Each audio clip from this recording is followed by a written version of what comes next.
Hello বন্ধুরা, বাংলা নিউজে আপনাকে স্বাগত। শুরুতে সংবাদের শিরোনাম, পরে বিস্তারিত জানিয়ে দেব আমাদের হাতে থাকা সর্বশেষ গুরুত্বপূর্ণ আপডেট বাংলা সংবাদ। বর্তমান সরকারের প্রধানমন্ত্রী তারেক রহমানের পক্ষ থেকে বাংলাদেশ ফার্স্ট নীতির বার্তা পৌঁছে দেওয়া হয়েছে দিল্লিতে। প্রতিবেশীদের সাথে সম্পর্কের ক্ষেত্রে এই নতুন কৌশল কতটা কার্যকর হবে তার বিস্তারিত প্রকাশ। ঢাকার 2 সিটিতে কি একযোগে ভোট? মেয়াদের শেষের আগেই সিটি কর্পোরেশন নির্বাচন নিয়ে নির্বাচন কমিশনে গোপন নথি চালাচালি শুরু হয়েছে।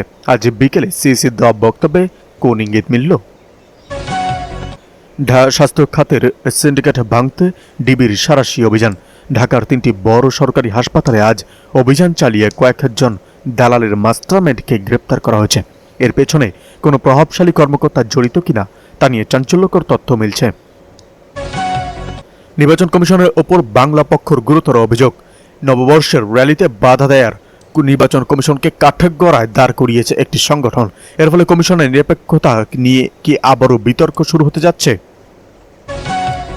বিশ্ববিদ্যালয়ে আজ এক ছাত্রনেতার উপর অজ্ঞাত হামলার ঘটনায় ক্লাস পরীক্ষা বর্জনের ডাক দিয়েছে শিক্ষার্থীরা। সিসিটিভি ফুটেজে কাদের দেখা গেছে তা নিয়ে চাঞ্চল্য তৈরি হয়েছে। রাজুক আজ ঢাকার 5টি গুরুত্বপূর্ণ এলাকায় অবৈধভাবে গড়ে ওঠা বাণিজ্যিক ভবন উচ্ছেদের তালিকা প্রকাশ করেছে। প্রভাবশালী মালিকদের ভিড়ে এই অভিযান কতটা সফল হবে তা নিয়ে সংশয় কাটছে না। সচিবালয়ে হঠাৎ নিরাপত্তা জোরদার, কেন এই সতর্কতা? সকাল থেকে সচিবালয় এলাকায় প্রবেশ করাকরি সবাইকে অবাক করেছে। সরকারের কোনো উচ্চ পর্যায়ের নির্দেশ নাকি অন্য কিছু তা নিয়ে এখনও নিশ্চিত হওয়া যায়নি। সুপার নিউমারি হিসেবে পদোন্নতি পাওয়া 17 জন পুলিশ কর্মকর্তাকে আজ নতুন কর্মস্থলে প্রদান করা হয়েছে। এই বিশেষ প্রদানের পেছনে আইনশৃঙ্খলা রক্ষায় সরকারের কোনো মাস্টার প্ল্যান আছে কি? রাজধানীতে বিদ্যুতের সংকট মোকাবেলায় আজ থেকে আবারও মার্কেট ও দোকানপাট বন্ধের সময়সীমা নির্দিষ্ট করে দেওয়া হয়েছে। নিয়ম অমান্যকারীদের জন্য কি শাস্তি থাকছে তা স্পষ্ট করছে ডিএনসিসি। সুপ্রিম কোর্টের আঙ্গিনায় আইনজীবীদের হাতাহাতি, একটি স্পর্শকাতর মামলার শুনানি চলাকালে আজ আদালত চত্বরে দুপক্ষের আইনজীবীদের মধ্যে। এদিকে সংবিধান সংশোধন ছাড়া কোনো বিকল্প নেই বললেন চিফ হুইপ। সংবিধান সংশোধনের কোনো বিকল্প নেই বলে মন্তব্য করেছেন সরকার দলীয় চিফ হুইপ নুরুল ইসলাম মনি। বুধবার ত্রয়োদশের জাতীয় সংসদের অধিবেশনের বিরতির পর সাংবাদিকদের সঙ্গে আলাপকালে এসব কথা বলেন তিনি। চিফ হুইপ বলেন, সংবিধান সংশোধন একটি প্রয়োজনীয় প্রক্রিয়া এবং এ বিষয়ে রাজনৈতিক ঐক্যমত্য গড়ে ওঠার চেষ্টা চলছে। বিরোধী দলের সঙ্গে মত পার্থক্য থাকলেও তা মূলত সংশোধনের পদ্ধতি নির্ধারণকে কেন্দ্র করেই হচ্ছে। তিনি আশা প্রকাশ করেন খুব শীঘ্রই এ বিষয় সমাধানে পৌঁছানো সম্ভব হবে। তিনি আরও জানান, প্রশ্নোত্তর পর্বের মাধ্যমে প্রধানমন্ত্রীকে জবাবদিহিতার আওতায় আনা হয়েছে, যা প্রমাণ করে কেউই জবাবদিহিতার বাইরে নন। কর্মসংস্থান প্রসঙ্গে তিনি বলেন, সরকার বিকল্প শ্রম বাজার খুঁজতে কাজ করছে এবং দক্ষ মানব সম্পদ গড়ে তোলার উপর গুরুত্ব দিচ্ছে। কর্মমুখী শিক্ষার জন্য প্রয়োজনীয় পদক্ষেপ নেওয়া হবে বলে উল্লেখ করেন তিনি। চিফ হুইপ বলেন, শিক্ষার্থীদের ইংরেজিকে দ্বিতীয় ভাষা হিসাবে দক্ষ করে তোলার পাশাপাশি বিদেশে কর্মসংস্থানের জন্য সংশ্লিষ্ট দেশের ভাষা শেখানোর উদ্যোগ নেওয়া হচ্ছে। এ বিষয়ে সংশ্লিষ্ট মন্ত্রণালয়কে নির্দেশনা দেওয়া হয়েছে। সশস্ত্র বাহিনী প্রসঙ্গে তিনি অভিযোগ করেন, পূর্ববর্তী সরকার বাহিনীকে রাজনীতিকরণ করেছিল। বর্তমান সরকার দায়িত্ব নেওয়ার পর এ বিষয়ে প্রয়োজনীয় পদক্ষেপ নিয়েছে বলে। এদিকে স্বরাষ্ট্রমন্ত্রী ও আইনমন্ত্রীর বক্তব্যে আইনগত অসঙ্গতি রয়েছে বলেন শিশির মনির।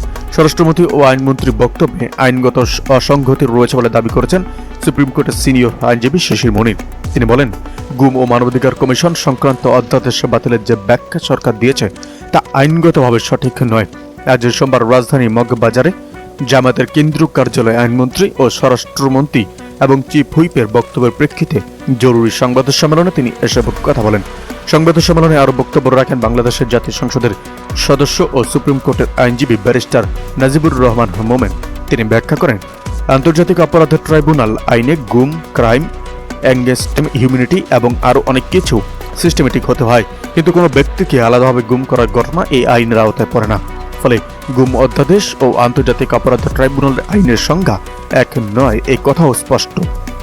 এদিকে কৃষি ফ্যামিলি কার্ডের মাধ্যমে অর্থনীতিকে খাদের কিনারায় পৌঁছাবেন না। ইসলামী আন্দোলন বাংলাদেশের সিনিয়র যুগ্ম মহাসচিব মাওলানা গাজী আতাউর রহমান বলেছেন, কৃষি কার্ড আর ফ্যামিলি কার্ডের মাধ্যমে অর্থনীতিকে খাদের কিনারায় পৌঁছাবেন না। মঙ্গলবার বিকেলে রাজধানীর সেগুনবাগিচায় দলটির ঢাকা মহানগর দক্ষিণের মজলিসে শুরার অধিবেশনে এসব কথা বলেন তিনি। গাজী আতাউর রহমান বলেন, ৫ থেকে ৬০টি ব্যাংক দেউলিয়া হয়ে গেছে। অন্তর্বর্তী সরকারের রিজার্ভের ৪০,০০০ কোটি টাকার মাধ্যমে সরকার ইস্তেহার বাস্তবায়নে অবিবেচনাপ্রসূত সিদ্ধান্ত নিচ্ছে। তিনি বলেন, দেশের মধ্যে অসাধু ব্যবসায়ীদের রাজত্ব কায়েম হয়েছে। নিত্য প্রয়োজনীয় জিনিসপত্রের দাম সিন্ডিকেট চক্র জ্যামিতিক হারে বাড়িয়ে দিচ্ছে। নিম্ন আয়ের মানুষ পারিবারিক প্রয়োজন পূরণ করতে হিমশিম খাচ্ছে। কার্যকরী পদক্ষেপ না নিলে সাধারণ জনগণ আবারও মাঠে নামতে বাধ্য হবে। এদিকে হাসিনা আমলের কিছু কাজ চালিয়ে নেওয়া দরকার বলেন মাহফুজ। ঢাকা কেন্দ্রীয় কারাগার এলাকায় লীগ সরকারের সময় শুরু হওয়া প্রশ্নতাত্ত্বিক অনুসন্ধান কাজে চালিয়ে নেওয়া দরকার বলে মন্তব্য করেছেন সাবেক উপদেষ্টা মাহফুজ আলম। শুক্রবার নিজের ফেসবুক পোস্টে তিনি একথা বলেন। মাহফুজ আলম লিখেন, ঢাকা কেন্দ্রীয় কারাগার এলাকায় পার্ক বা জাদুঘর করার আগে সেখানে প্রশ্নতাত্ত্বিক অনুসন্ধান করা জরুরি। বিগত লীগের সরকারের আমলে কিছু কাজ শুরু হয়েছিল, সেটা চালিয়ে নেওয়া দরকার। তিনি আরও লিখেন, ঢাকার ঐতিহ্য 400 বছরের পুরনো। এটা প্রমাণ করার সুযোগ আছে এখান থেকে। আরও প্রমাণ যে নাই তা নয়। নারায়ণগঞ্জ পার্ক এবং বিভিন্ন ঐতিহ্য সংরক্ষণ ও জরুরি। এদিকে ভুয়া গুপ্ত পাল্টাপাল্টি স্লোগানে জবি প্রার্থীতে উত্তেজনা। যশোর বিজ্ঞান ও প্রযুক্তি বিশ্ববিদ্যালয়ে জয়ী প্রার্থী শিক্ষার্থীদের সঙ্গে সদ্য যোগদান করা উপাচার্যের মত বিনিময় সভায় হট্টগোলের ঘটনা ঘটেছে। ক্যাম্পাসে ছাত্র রাজনীতির পক্ষে বিপক্ষে অবস্থান নিয়ে শিক্ষার্থীদের একাংশের সঙ্গে ছাত্রদল সমর্থিত শিক্ষার্থীদের এই হট্টগোল হয়। আজ শনিবার বিকেলে বিশ্ববিদ্যালয়ের অধ্যাপক শারিফ হোসেন গ্যালারিতে এই ঘটনা ঘটে। প্রসঙ্গত, জবি প্রবীর 103তম রিজেন্ট বোর্ডের সভার সিদ্ধান্ত অনুযায়ী বিশ্ববিদ্যালয়ের সব ধরনের রাজনীতি নিষিদ্ধ। শিক্ষার্থী ও শিক্ষকদের সঙ্গে কথা বলে জানা গেছে, 15 এপ্রিল জয়ী প্রার্থীর পঞ্চম উপাচার্য হিসাবে যোগ দেন অধ্যাপক আলী রিয়াজ।